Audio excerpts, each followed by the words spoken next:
Hi there, it's Lisa Sweeney here from Business and Heels, and I'm very fortunate to be here with Marika today from Russell Kennedy Law Firm, which is all around making a difference. And I think many of you would know that law is not necessarily the place where women get to shine.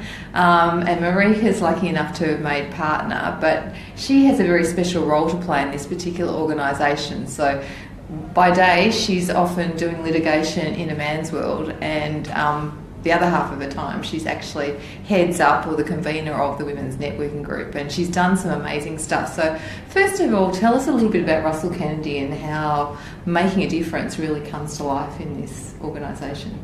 Thanks, Lisa.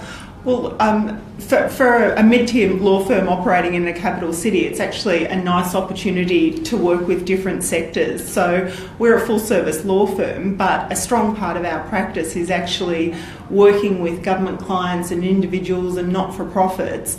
And we're very committed to our pro bono practice and to actually giving back to our clients and being on various boards and things within some of those areas. So that's really important to us, and we get an opportunity to do things like the Women's Network and other initiatives that are a really strong part of our culture. So yeah, and let's just talk about this, because I think I came along to a gender equality strategy session here, yes, and I was just so impressed, having been around corporates for years, at the steps that Russell Kennedy had taken.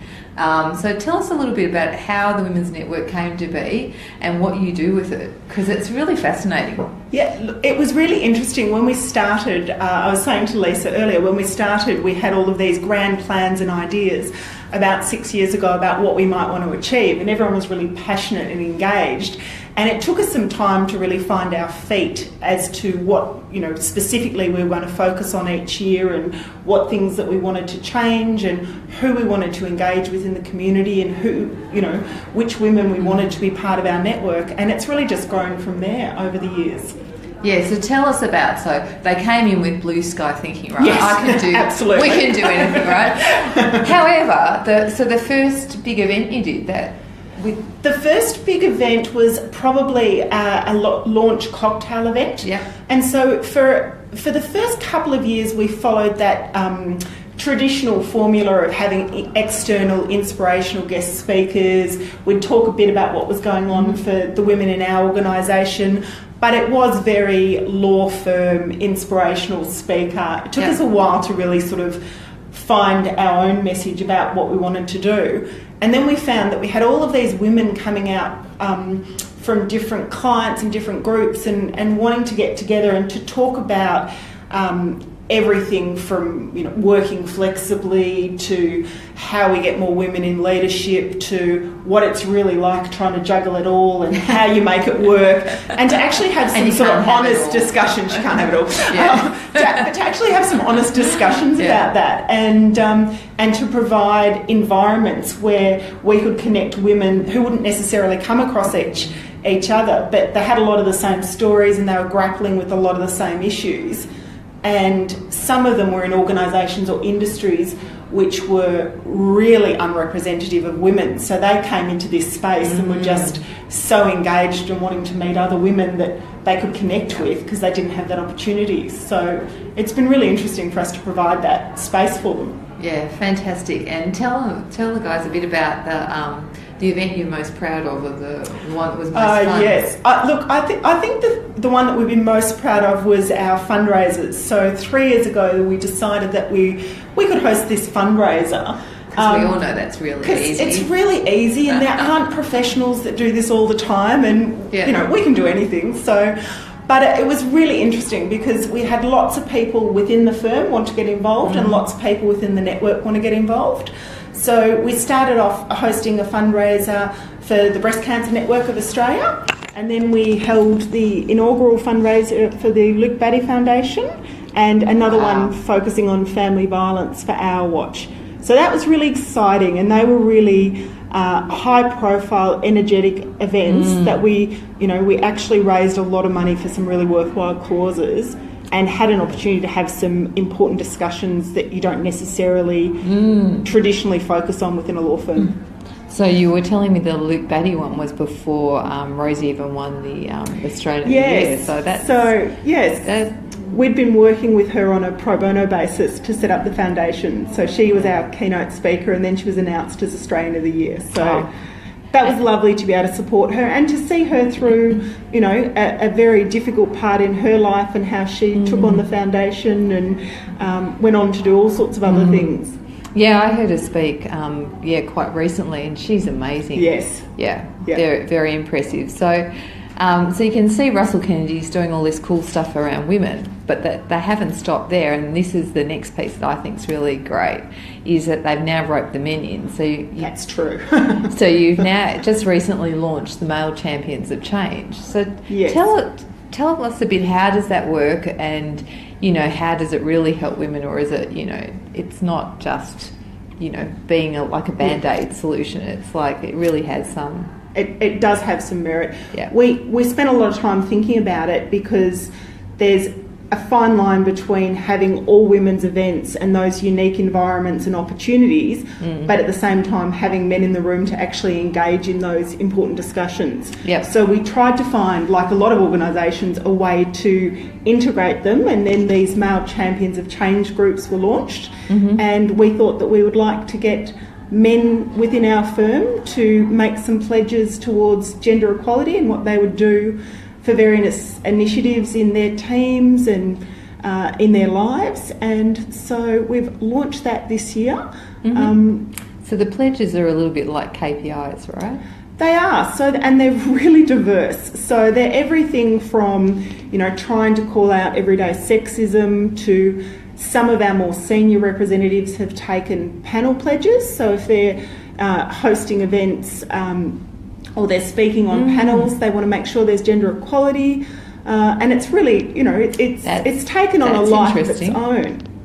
Because I guess there'd be quite a number of occasions where people would be called to speak and there wouldn't be gender equality on the panel.